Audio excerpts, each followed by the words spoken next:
নানা সমালোচনা আর দলীয় চাপের মুখে পদত্যাগের ঘোষণা দিলেন কানাডার প্রধানমন্ত্রী জাস্টিন ট্রুডো। প্রায় এক দশক দায়িত্ব পালনের পর প্রধানমন্ত্রী এবং দলীয় প্রধানের পদ থেকে সরে দাঁড়ানোর ঘোষণা দিলেন তিনি।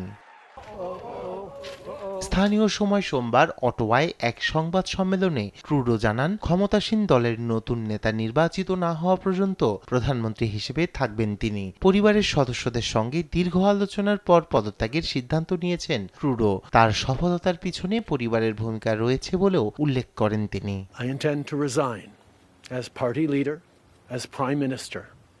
আমি আমার দল ও গভর্নরকে জানিয়েছি যে আমি লিবারেল পার্টির নেতৃত্ব এবং কানাডার প্রধানমন্ত্রী পদ থেকে সরে দাঁড়ানোর সিদ্ধান্ত নিয়েছি। আমার উত্তরসূরি নির্বাচিত হলে আমি দায়িত্ব হস্তান্তর করব। পরিবারের সদস্যদের সঙ্গে দীর্ঘ আলোচনার পর পদত্যাগের সিদ্ধান্ত নিয়েছি। ইতোমধ্যে লিবারেল পার্টির প্রেসিডেন্টকে প্রতিযোগিতামূলক প্রক্রিয়ার মাধ্যমে নতুন নেতা নির্বাচন করার আহ্বান জানিয়েছি।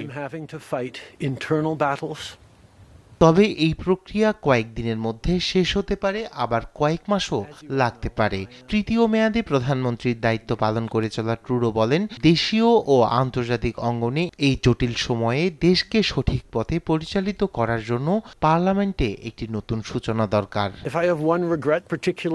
নতুন নেতা খুঁজে পেতে এবং কানাডার আসন্ন নির্বাচনের জন্য প্রস্তুতি নিতে আমি পার্লামেন্টের অধিবেশন আগামী 24 মার্চ পর্যন্ত স্থগিত করেছি। এটা আমার কাছে স্পষ্ট হয়ে গেছে যে যদি আমাকে অভ্যন্তরীণ লড়াইয়ে লড়তে হয়, আমি সেই নির্বাচনে সেরা বিকল্প হতে পারবো না। এই দেশ পরবর্তী নির্বাচনে একটি সত্যিকারের পছন্দের ও যোগ্য নেতা পাক। 2015 সালের নির্বাচনে জিতে প্রথমবারের মতো কানাডার প্রধানমন্ত্রী হন ট্রুডো। তারপর আরও দুটি নির্বাচনে জয়ের সুবাদে টানা প্রায় 10 বছর ক্ষমতায় থাকার পর পদত্যাগের ঘোষণা দিলেন 53 বছর বয়সী এই নেতা।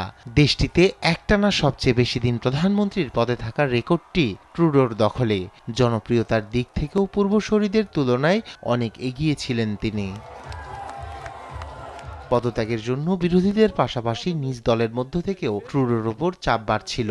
এখন ট্রুডোর উত্তরসূরি কে হতে পারে তা নিয়ে চলছে আলোচনা। সেই তালিকায় রয়েছে ট্রুডো সরকারের সাবেক উপপ্রধানমন্ত্রী ও অর্থমন্ত্রী ক্রিস্টিয়া ফ্রিল্যান্ড এবং কেন্দ্রীয় ব্যাংকের সাবেক কর্মকর্তা মার্ক কার্নির নাম। রায়হান কবির শুভ্র, নিউজ ডেস্ক, দেশ টিভি।